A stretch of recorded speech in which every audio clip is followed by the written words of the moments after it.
Hi everyone, and welcome to Scaling Security with Snyk. Today I'm going to talk about what scale means to enterprises and their security teams, but also how Snyk addresses scale with its features. So let's dive right in. The first thing I want to do is decouple two terms which tend to get thrown around quite a lot in this space when we talk about it. Growth means getting bigger, as we know, but scale means growing consistently. Now, the consistency bit is the important part, because if you grow consistently, you reduce the scope of introducing security gaps and risks to your organization. Now, who would that affect? Well, just about everyone. So it'll affect the developers and DevOps folks who are actually on the front line fixing things. It'll affect the application security and vulnerability management teams who are governing all of this work. And it'll affect the C-suite, legal, and compliance teams who have to make the right decisions at the right times. So basically, scale affects everyone. However, it's not a completely person problem. Scale also affects process and technology. As you scale, you need different types of technology, and that has to be wrapped around with certain types of processes, and then that has to feed into teams. But the most important thing that you can see here is the arrows interlinking different people with different processes and different technologies. That means that you need an infrastructure that can support scale by enabling communication vertically and horizontally. But what does scale really mean for security teams? So authorization and authentication has to be on point, because if you apply the wrong access and wrong permissions to the wrong people, they will have access and permissions to the wrong places, and that can be bad. You will also probably be working to harsher deadlines, which means that your teams will have to work quicker. And for them to find that time, they're going to have to cut corners. And that will likely impact security teams and security risks.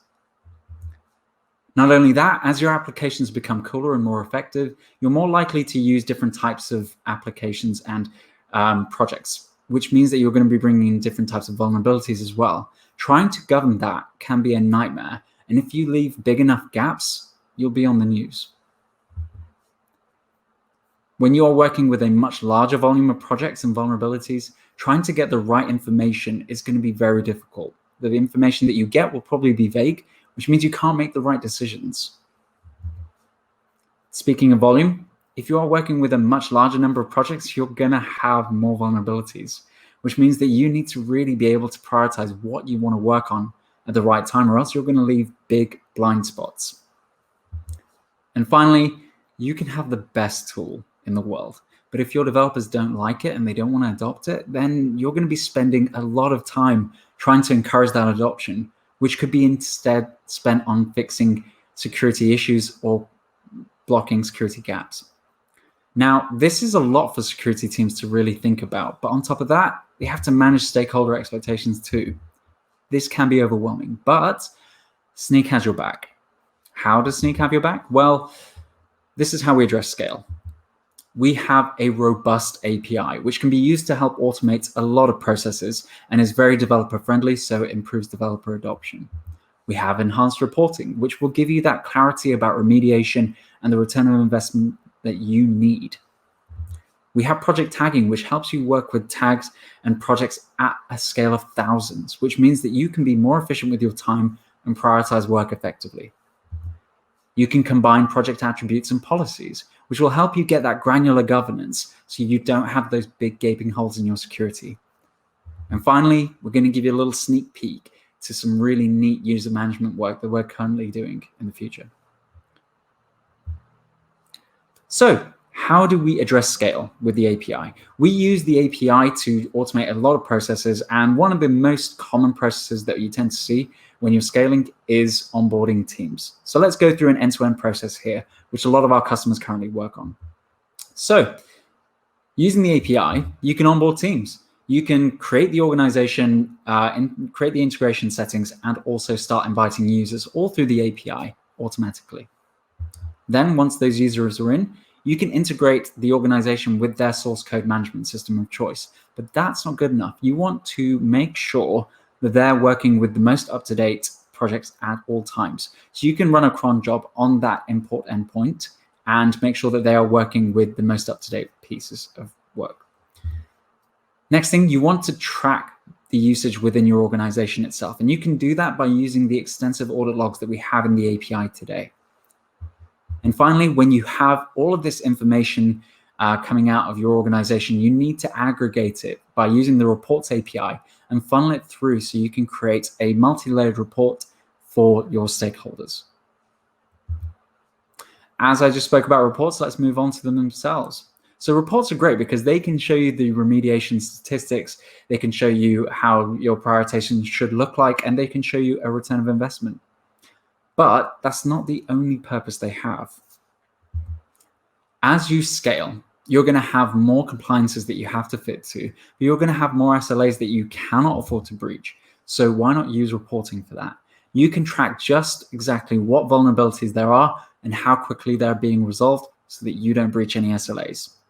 Not only that, you need to make sure that you consistently support the right parts of your organization, and reporting will help with that because you can monitor exactly what the remediation states look like across your organization and really support the parts of it that need it the most.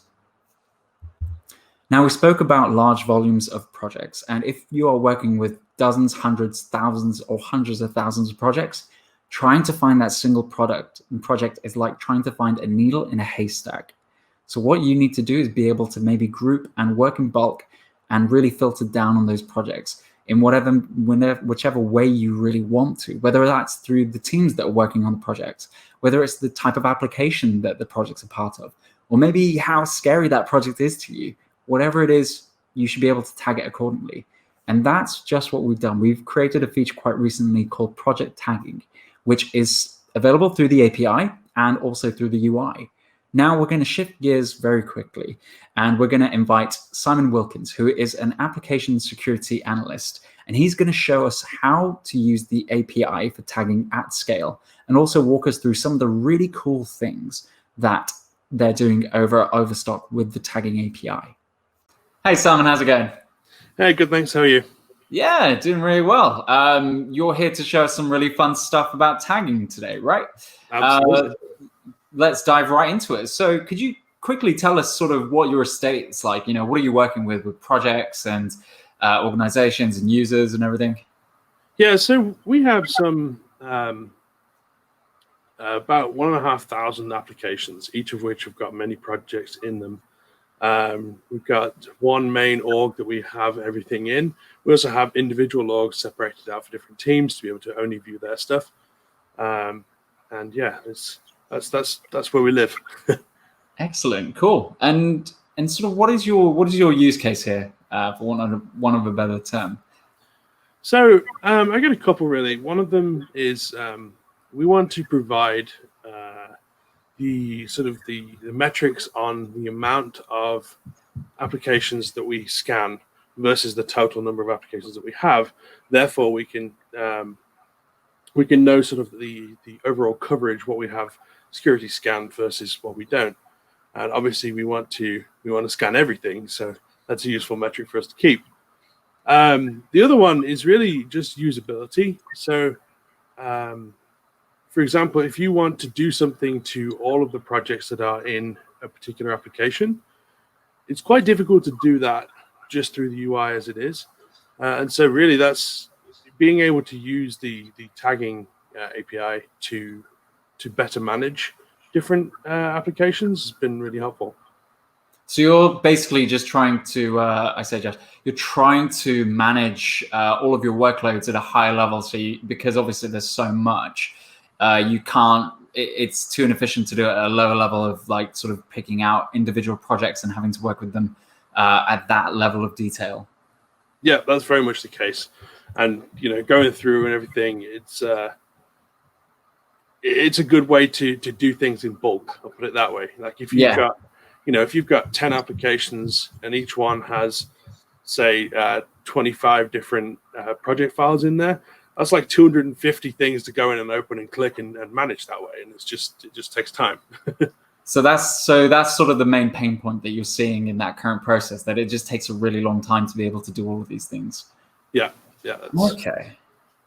Okay, cool. So would it be possible if you could run us through your setup, like what you're currently working with today with tags? Yeah, absolutely. So it's a little bit abstracted from my normal setup. I've created my own sandbox for this, but the scripts are pretty much the same. So I'm going to give you just a bit of the scenario that I'm trying to resolve here. So we have many applications in our instance of Snyk, and our organization has got lots and lots. In this case, I want to just interact with this WebGo 1. And this one has, it clearly has several different POM files. And so I want to be able to tag these to say, to then call sort of an endpoint to say, give me every issue that belongs to WebGo 1. And right now I'd have to go in and manually find all these and through the UI, or I'd have to call, I'd have to know what each of these project URLs are and hit them one at a time and then, accumulate those results, which is fine, but it's made a lot easier through the tagging mechanism. So let me launch this tagging mechanism.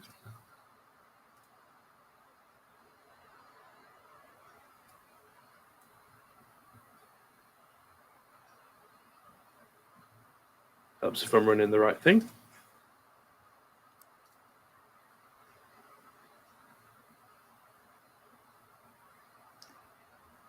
Okay. So at this point, we're going to reach out to Snyk and we're going to collect all of the projects. Mm-hmm. Then we're going to, from that, we're going to use the name, extract that name out using a regex. And then we're going to hit the internal registry service and say, do we know about this application? If we do, give me, the ID, the name, various other different tags. Is it deprecated? Things like that. And then we're going to apply those tags that we care about. In this case, we're going to do owner. We're going to do whether or not it's deprecated. We're going to do the application ID, and then we're going to tag it with the application name. Because even if we don't have the ID and we don't recognize it in the internal registry service, we still want to be able to interact with that application as one application rather than as individual pieces. Right. So here we're going to get all the list of projects. I'm just going to skip forward. Okay, after a bit of video editing, the 10-minute time should be a lot shorter after that. So now we've completed the tagging process, which should take about 10 minutes. So now that we've completed that, I'm just going to talk a little bit about what I actually did after I uncommented it. Okay, so this is the function where we reach out and we get all the projects from Snyk, and underneath that we've got the call to the internal application service that just sort of tells us the information about each one of them. We're going to just run through each of the projects that are in the project from Snyk, and we're going to extract the application name using this particular regex. And then once we have that, we're going to use this validate function to just check on whether or not that exists with the internal application reservations registry service. And if we do get a hit on that, we're going to say, okay, let's tag it with ID, name, deprecation status, and owner. And if we don't, we're just going to tag it with the application name. And that's really all there is to the script. It's not big. It's not particularly complex. And so now that we have that tagged, we can go and see it over here. So I've just opened up one of the WebGo POM files, and here you can see the number of tags that have been added to it. And if we expand that out, we can see deprecation status. You can get the application ID, the owner, and then the application name. So we're then going to use that. We're going to try and hit this deprecation status. We're going to find every project that's in this org that has a deprecation status of true. So I'm just going to pass those in. They go into the body of this payload. They get added into here for the key and the value. And we hop over now. We can see the deprecated projects down here, which is tiny. There you go. The result is 1, and it gives me back the project ID. So I can then use that to do any further calls I need to. I can just paste that into the URL, but then anything else that I need to do as part of the API call. Another example here, we're going to get projects by owner. In this case, we're going to track Lucy Devinson. And again, let me pull it up here. Projects.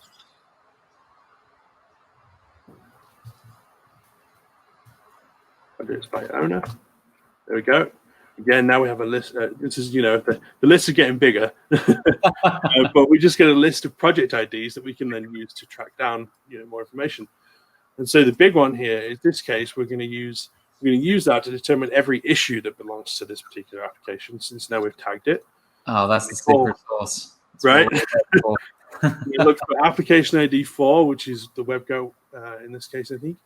And it's just going to grab all of the issues that belong to it. This call takes a little bit longer because it's then got to take that list of projects that belong to it, and each time it iterates through, it's going to take that the project ID, paste that into the URL, and then make another call out and say, give me back all of the issues that belong to that particular project. And it's going to do that for every one that it recognizes. So it'll take just a couple more seconds, I'm sure. And that's running off the application ID, which was tagged. Yeah. So that's right here. Excellent. And there we go. Now we have projects by application ID. I don't know why I named it that. I should have named it something else. And here we have a list of all of the issues that belong to this particular project. That's bananas. That's so cool. You can open up, you can tell which package is in there, which version it has. It gives you fix info too, which is huge. This is just the issues call, but the implemented with that particular tagging piece makes it so much more powerful. That's so cool. And this is just sort of, you're kind of just sort of scratching the surface with this, right? So I guess it's pretty clear to see like this really alleviates the pain point of the fact that like it would normally take you a very long time to do this task of being able to see either all your deprecated projects or things that a single project owner owns, or maybe even getting all those vulns right and issues. Yeah, I'd have to have the list of IDs, and then I have to call each one of them separately. If I was going to do that through the UI, I won't even really demo it, but I'd have to like pull this one up, pull them all out of here, go back to the WebGo 1 project again. That would take a really, really long time, wouldn't it? If you're deleting so one of the other endpoints you can do is delete too. So if you want to delete if you say got rid of an application and you want to get rid of all the results because you no longer care about it, you can just use that tag to just iterate through those project IDs and then hit the delete endpoint, rather than having to go into each individual one and open up settings. And when you're in settings, scroll down and click delete project. I've done it manually. It's no fun. So you're enabling bulk delete as well, like deleting based off the tags that project has as well. That's really cool. I can see that being really useful, especially like, for example, if the business has a project or something like that, like an actual like sort of task force or something, maybe wanting to just sort of cleanse the system after everything's been complete. That's so cool. That's so cool. And so I guess what are your plans for the future with this? Like, what weird and cool stuff are you planning to do in the future with this? So general administration stuff. Like I'm not going to do it by hand at all anymore. I'm just going to use the tagging piece to make it work. But we also have some big projects in mind for this. So we have an application that we wrote in-house that just sort of allows us to get information from all the scanning tools that we have and put it in one place so that all the information is consistent, and we can display that and send out reports and things to development teams. Now, integrating that with every single individual scanning tool that we have is painful, especially if you want to make it everything the same and consistent, which I think is a huge advantage. While working with dev teams, you don't want to train them on 4 different things and then have one of them, you switch out one product 1 year. Now you've got to train them on a different one. So if you have the same platform delivering the same things to the dev teams, it's really helpful to really open up the visibility and have them work on it. So in this case, now we have the internal ID. We can then query Snyk and say, give me all the info about this particular application. and then accumulate that with the rest of the data, and then give it in one big package rather than having to tailor make each one for each different tool. That's so rad. Amazing. And I guess the final question that I have for you is, for those who are watching this demo and seeing what you've done, what can you say about any of the pitfalls that you faced or pearls of wisdom that you want to drop on them for trying to redo this themselves? So there are a couple of things. I mean, it takes a while because right now you have to tag each project with one tag. So if you were to need to add a whole bunch, then the amount of time that it takes to make each call to send 4 at a time, you have to just iterate through that list, and it takes a while. I have put in a feature request to be able to add multiple tags as part of one project, but it'll be in my inbox, I'm sure. The other thing is just making sure that you get the formatting of the body right. I know that sounds silly, but I've sent many 400 bad requests trying to figure this out to just make sure that you have the right syntax on the body. Let me just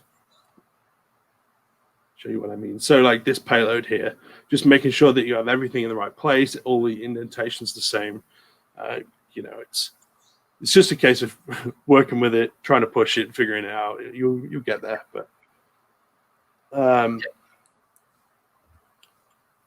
Cool. I mean, I was expecting you to say like avoid at all cost, but this sounds great. Like it doesn't sound like you had too much trouble here. Apart from the initial one, when when it was first turned on, and I started the initial sending. I think it was like 10,000 or something that I tried to send, and oh yeah, and you were like, "What's going on? The server's on fire." You did really use it at scale, Simon. But luckily we did manage to adapt to that pretty quickly, so that was good. This is phenomenal. This is huge. You're able to do so many things like in bulk and some stuff that we didn't even realize you could do. So this is really cool. Like I've learned a lot. And I hope that anyone watching this also learned a lot too. Thank you so much for taking the time to do this, Simon. And yeah, really looking forward to seeing how this grows and develops and seeing more cool use cases getting solved by this. Yeah, no problem at all. This is honestly, this has taken the API to that next level for me. Just being able to do all of these things in bulk now. So it's definitely a feature that everybody, I'm sure, is going to get on board real quick. So I hope so. And thank you again, Simon. Thank you. Put yourself in the shoes of a security team. Their organization is shipping out applications like no tomorrow. They're inviting a wealth of new vulnerabilities, and they are using a ton of different types of projects. How are you going to govern that effectively? Each type of project needs its own type of love. And so the response that Snyk has for that is project level policies. That will give you that granular control that you need to make sure that you don't have big gaping holes in your organizations. And how do you do that? Well, you use project attributes. Now, project attributes are fixed pieces of metadata on your project which define the attribute of a project. Rather than talk at you, let me show you how to achieve project level policies. What we're going to do is that we're going to change the severity of issues on a project.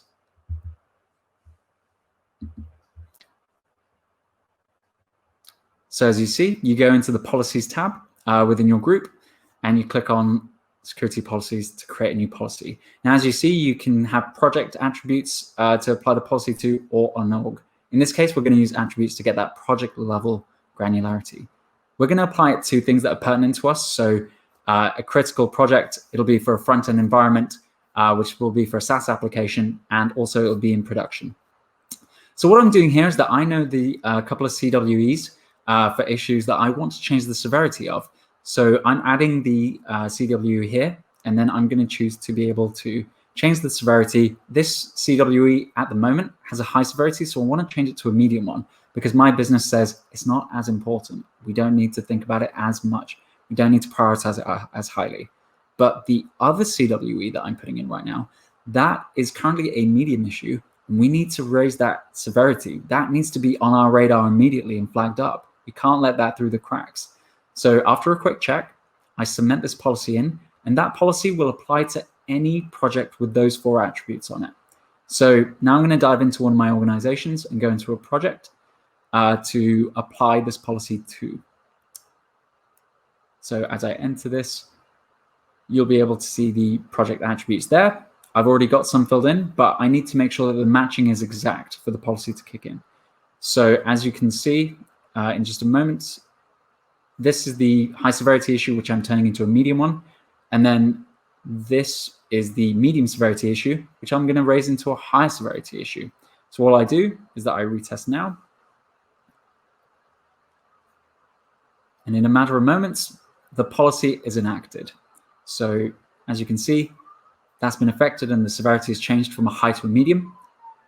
And this one's been changed from a medium to a high. And that's how you get that granular control of your policies and projects. Finally, we're going to round things up by giving you a sneak peek about some functionality that we've got coming in the near future. We are fully cognizant and aware that every single organization has a completely different team structure with different responsibilities and compositions. So trying to map that level of unique to a handful of roles just does not scale. So what we've done, we've had a lot of requests for various different types of roles in Snyk, and every single one of them is completely valid. But rather than us create roles every single time we get a request, why don't we create something which allows you to create roles flexibly and add permissions to those roles as you need? That will help you map your organization to Snyk near perfectly. Watch this space. So unfortunately, that's all the time that we have, but I hope that I've demonstrated to you that Snyk supports scales with its key features like its API, its reporting, its project tags, its attributes and policies, and its flexible user management in the near future. But what's great is that we have customers today who have dozens of groups, thousands of orgs, tens of thousands of users, and hundreds of thousands of projects, but we are still growing. Thank you for listening.